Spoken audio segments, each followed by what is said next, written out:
Good evening, CBC. Can we please give it up for our President Joe Biden? Oh, it's good to be back. Please have a seat, everyone. Please have a seat.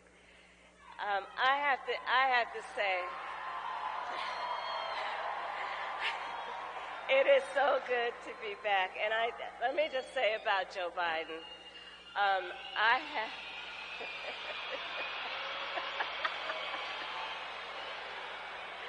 hello to all my Divine Nine brothers and sisters and my sorors.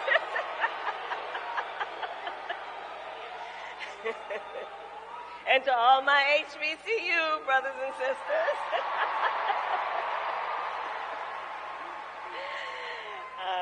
But let me just talk for a moment about Joe Biden.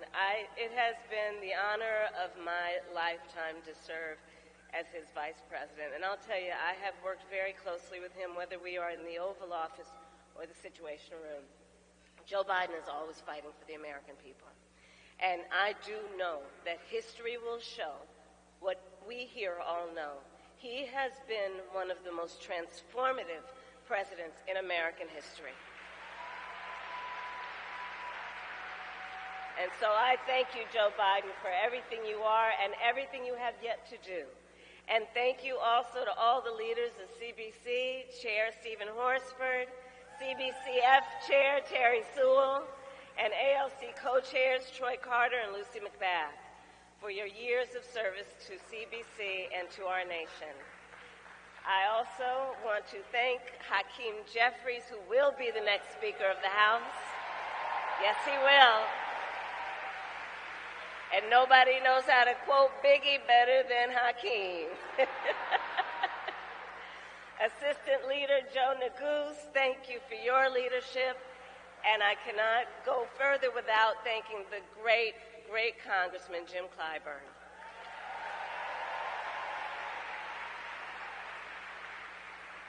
So tonight I must also speak the names of incredible leaders who were my friends, who were our friends, and with whom I had the honor of closely working over the years. Representatives Eddie Bernice Johnson, Donald Payne Jr., and Sheila Jackson Lee. And I know that their work will live on through ours. And finally, to all the members of the CBC, over the years, we have worked so closely together on so many important issues, from addressing the crisis of maternal mortality, to expanding access to capital for small businesses, to defending the sacred freedom to vote. And I thank you, CBC, always for that partnership and your leadership as a proud, I'm going to say still, member of CBC.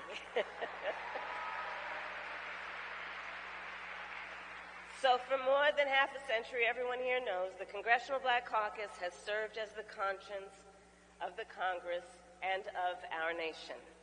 And as a proud former CBC member, I know firsthand America relies on the leaders in this room, not only for a conscience, but for a vision.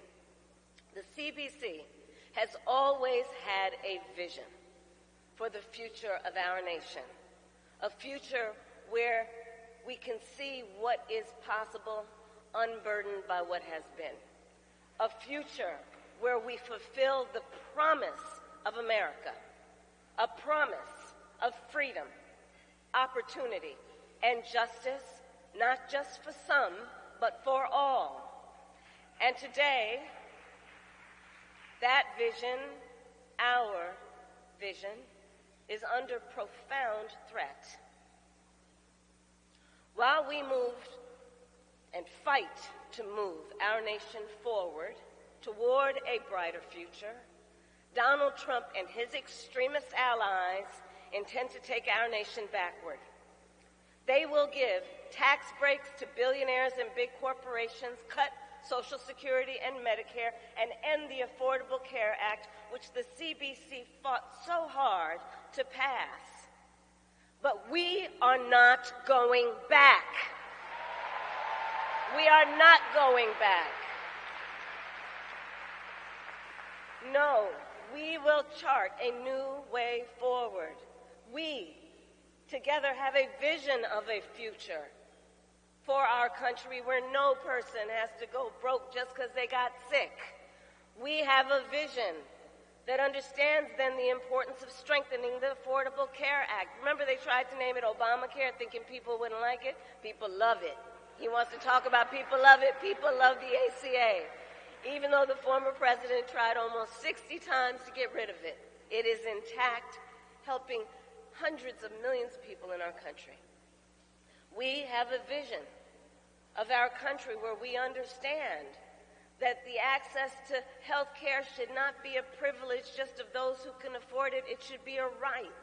And that is why together we cap the cost of prescription drugs for our seniors, and we'll cap the cost of prescription drugs for all Americans.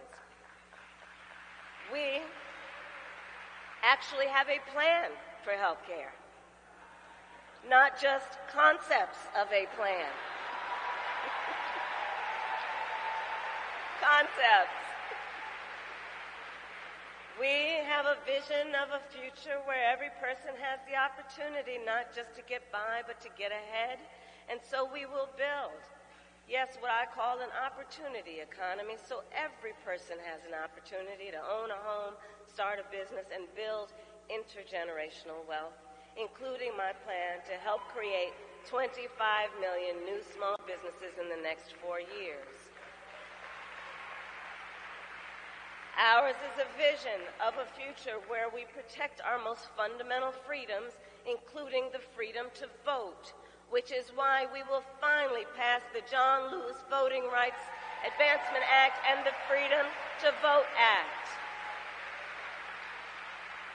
And we will continue to fight for the freedom of a woman to make decisions about her own body and not have her government telling her what to do. Because we here know one does not have to abandon their faith or deeply held beliefs to agree. The government should not be telling her what to do. And CBC, when you pass a bill to restore reproductive freedoms, as President of the United States, I will proudly sign it into law.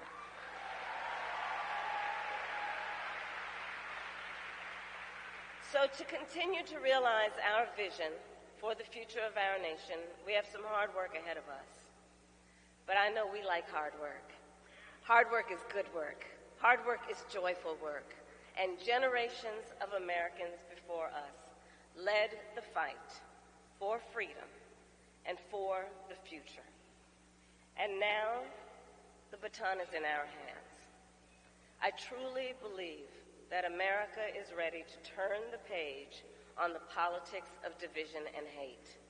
And to do it, our nation is counting on the leadership in this room. So to everyone here, no matter what state or district you live in or represent, I thank you in advance for your work, the work you have done and will continue to do to register people to vote, and to get folks to the polls. Each of us has a job to do.